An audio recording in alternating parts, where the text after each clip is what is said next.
지금 자산 시장은 유가와 금리에 흔들리고 있습니다. 이런 시장을 어떻게 대해야 될지 시장을 이해해 보도록 하겠습니다. 오늘 이 시간 김영진 에스핀 대표 모셨습니다. 어서 오십시오. 안녕하십니까? 네.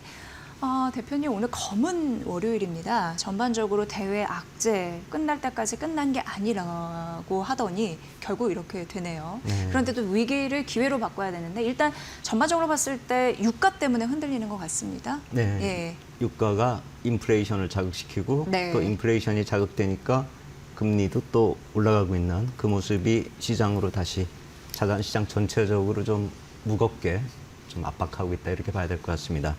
우리가 악재를 봤을 때 그냥 공포심에 젖는 것보다도 어떤 기회를 노릴 수도 있다라고 생각이 되는데 이전하고 지금이 어떤 점이 달라졌는지는 우리가 좀 확실히 인식하고 넘어갈 필요가 있다라고 생각이 됩니다. 그러니까 얼마만큼 예전하고 달라졌는지 그렇다면 예전에는 좀 긍정적으로 생각을 하더라도 그 높이는 좀 틀려질 수가 있겠죠.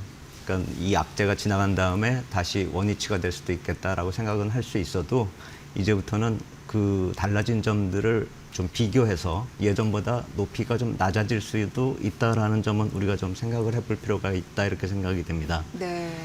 지금 표에 나와 있는 그 나스닥 흐름하고 원유 이 흐름을 비교를 한 표를 가져왔는데 보시면 알 수 있듯이 아래쪽이 원유고 위에가 나스닥 흐름입니다. 근데 아래쪽의 원유는 이렇게 내렸다가 다시 뭐 박스권 안에서 움직이다가 다시 뭐 이제 상단 쪽으로 올라가고는 있지만 고점을 더 높인 건 아니란 말입니다. 네. 그런데 나스닥 같은 경우는 계속 저점을 낮추는 그런 모습이 나타나고 있죠.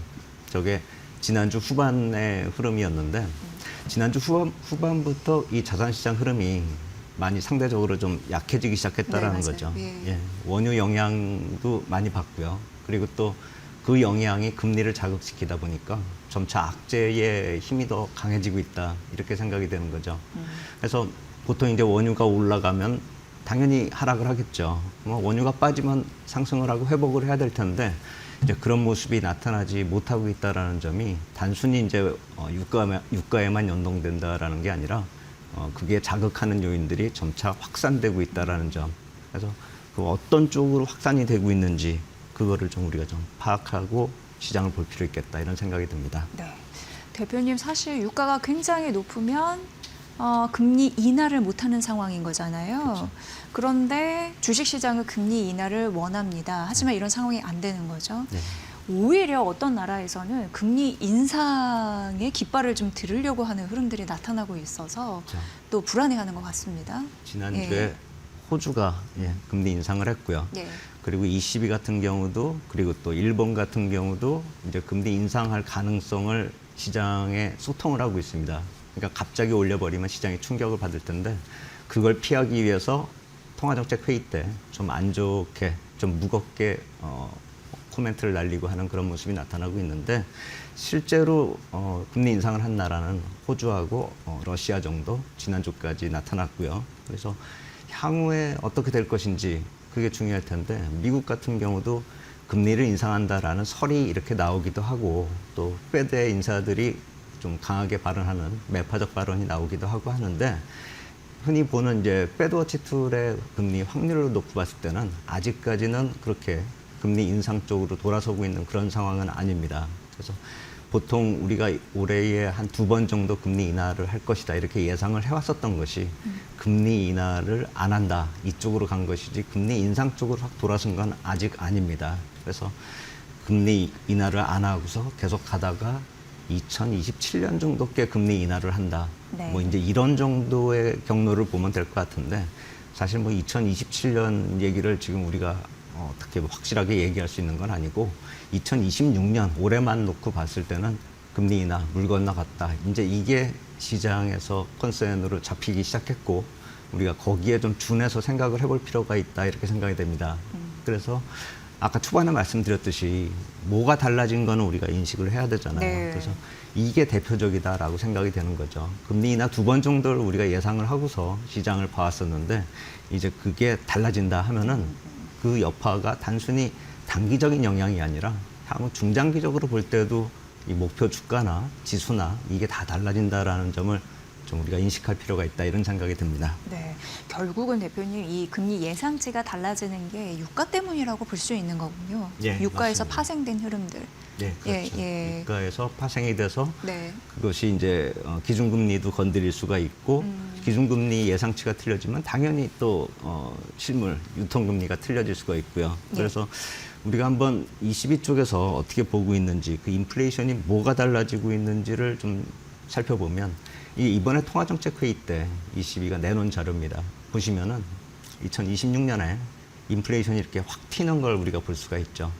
각국에서 이 인플레이션 그러니까 수치를 발표할 때 이름들이 약간씩 틀립니다. 우리가 보통 CPI라고 그러잖아요. 미국 예. 같은 경우, 우리나라도 그렇고요. 근데 유럽 같은 경우는 HICP. 그러니까 각국의 인플레이션이 이제 조합이 돼야 되잖아요.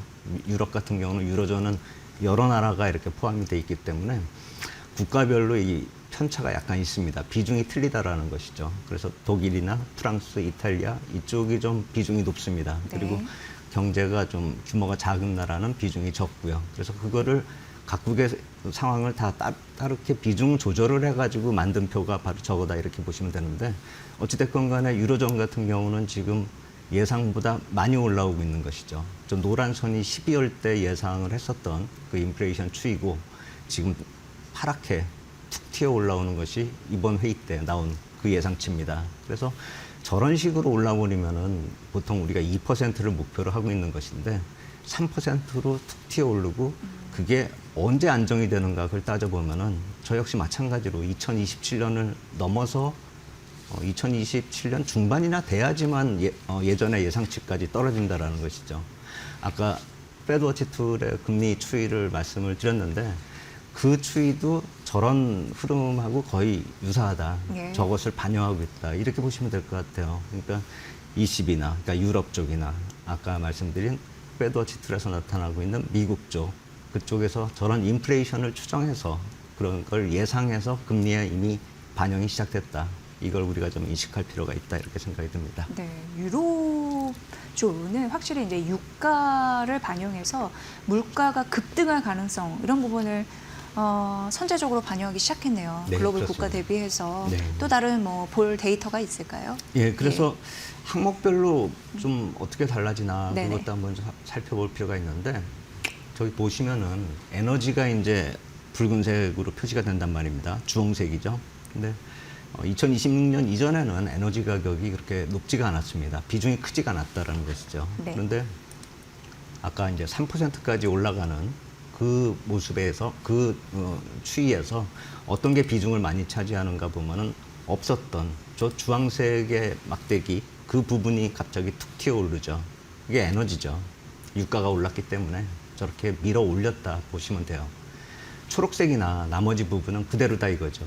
음식이나 나머지 부분은 별로 그렇게 큰 변화가 없는데 에너지 쪽이 딱 튀어오르면서 저런 현상이 나타나고 있기 때문에 지금 인플레이션은 유가가 거의 다 올리고 있다. 이렇게 보시면 될 것 같아요. 그래서 유가가 미치는 그런 영향이 자산시장 쪽으로 커지고 있다는 점 아까 말씀드렸듯이 유가가 인플레이션을 건드리고 금리를 건드리고 자산시장을 건드리는데 그 상당 부분은 유가에서 근원이 되고 있다 이렇게 보시면 될 것 같습니다. 네. 지금 미국 쪽에서는 전략 비축류, 방출 그런 또 해법도 제시했는데 그게 지난주였잖아요. 근데 이런 부분에서 또 의미를 찾을 수 있을지 모르겠습니다. 이게 통하고 있는지 그것도 좀 불분명하고요. 그러니까 이게 장기화에 대한 우려감이 고스란히 반영이 되는 거겠죠? 그렇죠. 네. 미국 같은 경우 이제 4억 배럴 이상 가지고 있는데 비축류를요. 그런데 이번에 1억 7천만 배럴을 방출한다 이렇게 얘기를 했습니다. 네. 그리고 지난주에 그 절반 정도 8,600만 배럴을 방출을 하는 그런 경매를 이제 했는데 한 50%, 한 절반 정도밖에 낙찰이 안 됐습니다. 그 이유를 살펴보면 저 방식이 현금으로 이렇게 갚는 게 아니라 물량으로 갚는데 물량을 이번에 가져간 거에 20%를 업해서 그러니까 늘려서 반납을 하는 겁니다. 그렇다 보니까 만약에 지금 유가가 뭐 90몇 불이 왔다 갔다 하고 있는데 예를 들어서 말씀드리기 편하기 위해서 100불이라고 가정을 한다라고 하면은 지금 100불을 가져간 다음에 유가가 80불이 돼야지만 가져간 사람들이 갚을 수가 있겠죠. 그 이상이 돼버리면 손해죠. 근데 만약에 유가를 가져가서 정유사 같은 경우는 정제를 해가지고 팔기도 하죠. 그래서 그 정제 마진에서 남겨서 또 이익을 창출할 수 있기 때문에 단순히 유가에서만 남는 게 아니라 그런 상품을 만들어서 파는 그런 이익을 감안해서 이익을 만들 수도 있겠지만 실제로 지금 상황을 놓고 보면은 그래서 두 가지 정도 결론을 낼 수 있는 것이죠. 100불에 가가지고 80불에 갚을 수만 있다라고 한다면 유가가 빠질 것이라고 예상이 된다면 당연히 저 물량을 가져갔을 것인데 지금 저 상황 결과를 놓고 보면 유가가 그만큼 빠지기도 힘들고 정제 마진 자체도 전쟁이 끝나면은 또 줄어들 수 있기 때문에 120일 뒤에 120일 안에 저걸 갚아야 되기 때문에 시세를 놓고 보면은 유가가 떨어질 것 같지도 않고 전쟁이 만약에 해결이 되면은 정제 마진도 줄어들기 때문에 그렇다면은 저 20%를 업해서 물량을 늘려서 갚는 것이 상당히 부담이 될 수 있다라는 것이죠. 그래서 저런 결과를 놓고 보면은 어떻게 결론을 우리가 좀 생각해 볼 수 있냐면은 전쟁 끝나도 유가가 떨어지지 않을 것 같다. 이게 반영이 되고 있다라는 것이죠. 네. 어제 뉴욕타임스에서 이렇게 좀 집계를 한 게 있습니다. 도대체 몇 나라에 몇 개 시설이 파괴됐나 이번에 했더니 9개 나라에서 한 40개의 시설이 파괴됐다라고 합니다. 그러니까 결국 그게 뭘 뜻하냐? 그러니까 피해가 커지고 있다라는 걸 보도를 하긴 했는데 우리가 시장을 보는 입장에서는 저만큼 부서졌으면은 이제 시설에서 생산할 수 있는 그런 생산량 자체에 차질이 생긴다. 이걸 생각을 해야죠. 카타르 같은 경우는 벌써부터 지금 뭐 불가항력 뭐 이런 얘기를 하면서 공급 못하겠다 이런 식의 얘기가 나오고 있는데 카타르에서 그 에너지부에서 공식적으로 내놓은 표를 보면은 복구하는데 최소 3년, 길면은 5년이 걸린다 이렇게 표현을 하고 있습니다. 그렇게 되면 지금 카타르뿐만이 아니라 9개 나라의 39개 시설이 거의 40개 가까운 시설들이 파괴됐다라고 한다면은 아까 말씀드린 그런 유가가 방출을 해도 20% 정도 내려가면 당연히 받아갈 것을 시설이 망가졌기 때문에 생산을 못한다라고 한다면은 유가가 잘 빠지지 않을 거다 이렇게 예상을 할 수밖에 없는 것이죠. 저조차도 그렇게 예상을 하고 있는데 실제로 그 물량을 다루고 있는 그런 생산자나 아니면 유통업자 아니면 정유사 같은 경우는 더 민감하게 반응을 하겠죠. 돈과 관련이 직접적으로 관련이 되니까요. 그래서 방출료가 그만큼 덜 받아갔다라고 한다는 것은 저런 시설이 지금 망가졌고 향후에 유가가 상당 기간을 고유가로 진행이 될 것이라는 점을 우리가 인식할 필요가 있다는 것이죠. 그래서 아까 말씀드렸듯이 지금 달라진 점이 뭔지를 우리가 정확히 파악을 해야 된다는 것이죠. 시장이 내린다. 그래서 다시 복구가 될 수 있다. 충분히 가능한 얘기입니다. 그런데 그 높이는 당연히 틀려질 것입니다. 유가 자체가 예전에 60불 때 그쪽으로 전쟁이 끝난다 해서 쉽게 돌아가기가 어려운 상황이 됐다라는 점, 그 점이 인플레이션을 건드리고 금리를 건드릴 것이라는 점은 우리가 인식을 하면서 시장을 봐야 될 것 같다 이렇게 생각이 됩니다. 네.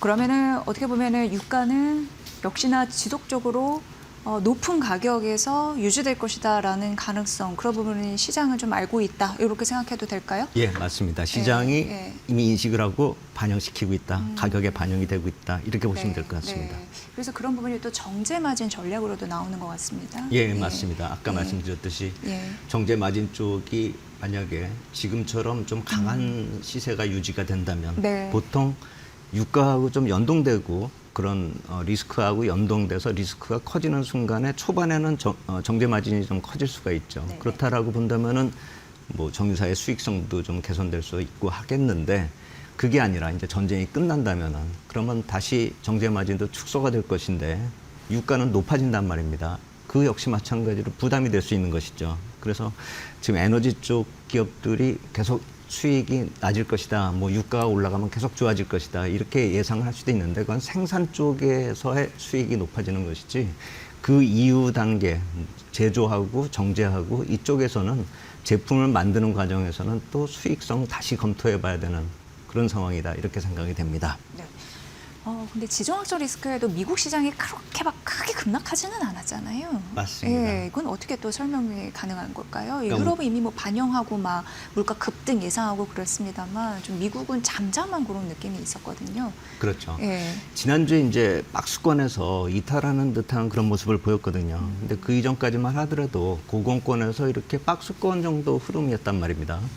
뭐 다우뿐만이 아니라 나스닥, S&P 거의 다 비슷한 그런 고공권에서 있기 때문에 악재가 발생했는데 주가는 왜 안 빠져? 이렇게 생각하는 분들이 굉장히 많았어요. 네네. 그래서 불안하고 또 가지고 있는 사람도 불안하고 사고 싶은 사람들도 안 빠지니까 못 사고 뭐 이런 상황이었는데 저렇게 안 빠지는 이유가 뭔가 이렇게 따져보면은 기업이익이요. 기업이익이 예상치가 계속 올라가고 있단 말입니다. 보시듯이 저표에서 이렇게 쭉 빠졌던 거는 지난 4월에 트럼프 대통령이 관세를 이제 나라별로 이렇게 적용하겠다 이렇게 했을 때는 예상치가 쭉 빠졌는데 그 뒤로는 계속 올라가고 있는 겁니다. 네. 전쟁이 나도 그 뒤로도 예상치가 점점 올라가고 있는 그런 추세죠. 그렇기 때문에 기업이익이 저렇게 전망이 좋게 나오기 때문에 안 빠지고 있는데 문제는 뭐냐면은 전쟁이 지속되고 그 여파가 점차 커지고 있단 말입니다. 저런 예상이 가능했었던 이유는 금리가 4%, 10년물 기준으로 미국 금리 4% 정도에 머무르고 그것이 인플레이션을 한 2.5%에 묶어둘 때 그때 저런 전망이 가능했었는데 지금은 그게 아니라 이제 금리가 4.3%를 넘어섰고 인플레이션 자체가 아까 22표를 보여드렸지만 3%까지 올라갈 수 있다는 그런 우려감이 반영이 되고 있습니다. 그렇다면 저런 전망이 이제 변화될 가능성도 우리가 생각을 해봐야 된다는 것이죠. 이제 추이가 꺾인다면 그리고 그것을 이미 시장이 반영을 시작했다 이렇게 볼 수도 있는 것이죠. 실제로 저 전망이 꺾이기 시작하면은 시장은 더 안 좋은 모습으로 진행이 될 수가 있는 것이죠. 그래서 지금 상황에서 트럼프 대통령 48시간 말씀을 하셨단 말입니다. 그 48시간이 지나면서 어떤 일이 진행이 되는가. 전쟁이 빨리 끝나고 마무리되고 금리 추이가 조금 완화되는 상승 추이가 완화되는 모습이나 유가가 안정되는 모습으로 돌아선다면 저런 기업 실적 전망이 계속 우상향할 수도 있다라고 생각이 되고 저런 모습은 우리나라하고도 연관이 됩니다. 우리나라도 기업 실적이 좋아질 것이라고 예상이 되는 상황인데 만약에 금리나 지금 인플레이션 자체가 우리 시장 쪽으로 영향을 진짜로 미치기 시작한다라고 한다면 저런 기업 실적에 대한 전망 자체도 우리가 좀 보수적으로 봐야 될 필요가 있다라는 것이죠. 그래서 또다시 말씀드리지만 초반에 말씀드렸었던 뭐가 달라졌는지 그게 높이를 얼마나 조정할지에 대해서는 이번 48시간 뒤에 어떻게 또 일이 진행되는지까지 좀 감안해서 그때 가서 다시 목표치 재조정할 필요가 있지 않을까 이렇게 생각이 됩니다. 네. 우리가 그러면 업종별로 좀 전략을 어떻게 세워야 할지 여기까지 좀 들어보도록 하겠습니다. 네. 예, 그래서 제가 또 다른 표를 하나 가져왔습니다. 그렇다면 이익이 좀 감소될 것이다 이렇게 예상을 한다면은 어느 업종 쪽이 좀 괜찮을까? 그걸 좀 살펴보면 S&P 500 기준으로 지금 기업이익 증가율이 어느 쪽이 좀 살아있나 이걸 놓고 보면은 맨 왼쪽에 있는 그 막대기가 높은 그쪽이 IT입니다. 결국 또 IT, AI 관련 이쪽이 시장을 끌고 간다 이렇게 봐야 될 텐데 가운데에 S&P 500의 전체 추이는 약간 키가 작아지고 있습니다. 그게 기업이익이 감소한다는 뜻이 아니라 예전에 예상했던 것보다 감소한다는 것입니다. 그렇기 때문에 주가가 약할 수밖에 없고 박스권에서 머무를 수밖에 없는 것이죠. 만약에 기업이익이 확 늘어난다라고 한다면 계속 탄력성 있게 상승을 할 수 있겠지만 기업이익 자체가 저렇게 박스권 안에 있다라고 한다면 주가 역시 마찬가지로 박스권에 있을 수밖에 없고 저렇게 키가 좀 상대적으로 큰 IT나 AI 관련 이쪽은 결국 시장의 주도력을 계속 유지할 것이다. 이렇게 볼 수밖에 없죠. 우리나라로 적용한다면 뻔한 얘기가 됐습니다. AI 관련주, 그다음에 IT, 반도체 이쪽이 돌아서야지만 시장이 갈 수 그렇죠. 있다. 예. 예, 이 점으로 우리가 좀 업종 정리를 좀 할 필요가 있지 않을까 이렇게 생각이 됩니다. 네. 대외 변동성 이런 부분에 이제 취약한데 그게 내부적으로 기업 실적이 또 탄탄하면 방어 그 쿠션의 역할을 하잖아요. 그런 의미에서 우리 시장은 좀 안전한데 오늘 시장 이렇게 고꾸라진 게 약간 아쉽기는 합니다. 맞습니다. 네. 네. 근데 유가 상승, 금리 상승 우려에 따른 전략 또 AI에 또 담겨 있으니까 그런 부분도 잘 풀어보시면 좋을 것 같고요. 오늘 이 시간 김영진 SPM 리서치 대표와 함께 알아봤습니다. 다음번에도 중요 경제 펀더멘트 꼭 짚어주십시오. 네, 네, 고맙습니다. 감사합니다.